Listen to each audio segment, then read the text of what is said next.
Alright, so there was a Scott Walker controversy. He's a Christian, and the people, the atheist group, didn't like because he said, "The power of Christ strengthens me."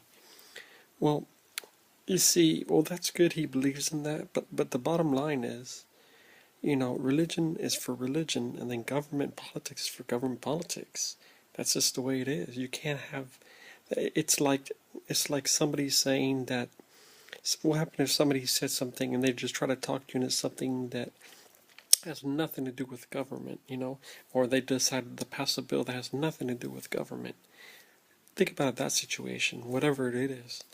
That's fine. I mean, it's like the religion, the public and private schools. You go to private school and you have religion, you can pray all you want, 24/7, be a fanatic, do whatever. But in public school, that's not what it's for. It's schools to learn, learn about science, learn about the real world. No need to teach what's in the Bible because it's not based on scientific evidence, and the Bible has been disproven with scientific evidence. That's all.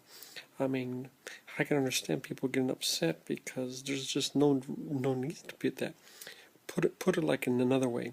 Say like if you worked in a place and there was all feminists, I mean, how could you deal with that environment? You'd be like, all the women are against you. You wouldn't want to come to work. You would have a say so.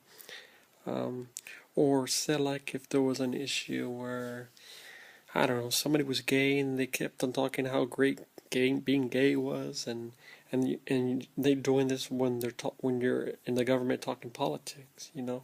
There's just no need for that. There's just some things that are not needed, and that's why in this case, all his religious views, keep it to yourself, man. That's great. Christ strengthens you. Christ gives you all that. That's great.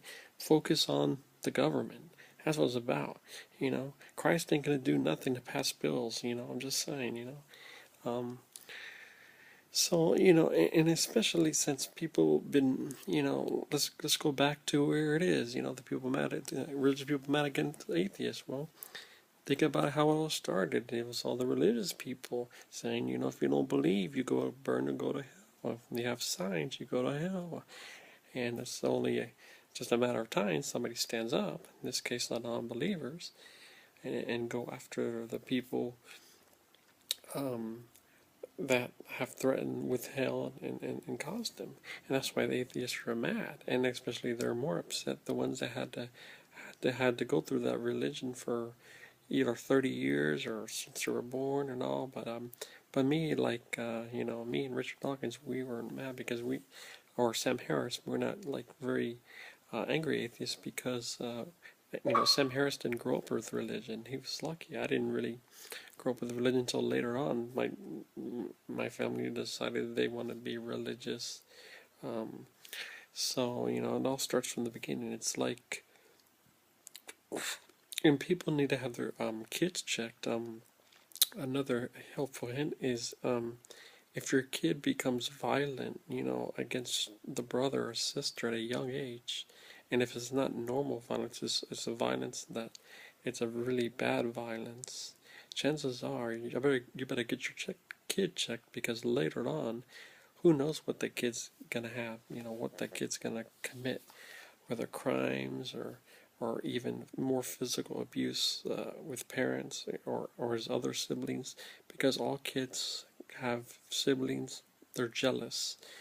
I mean, so many kids. I don't know about all, but I'll say a lot.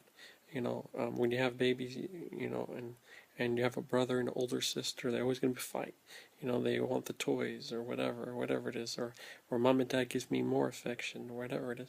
And if you recognize if it's harmless, you'll be okay. But if it's actually more harmless, physical, like he's really physically abusing you, the kid, and and whatever it is, harming them, you better go get that kid checked out because later on he's going to do that again.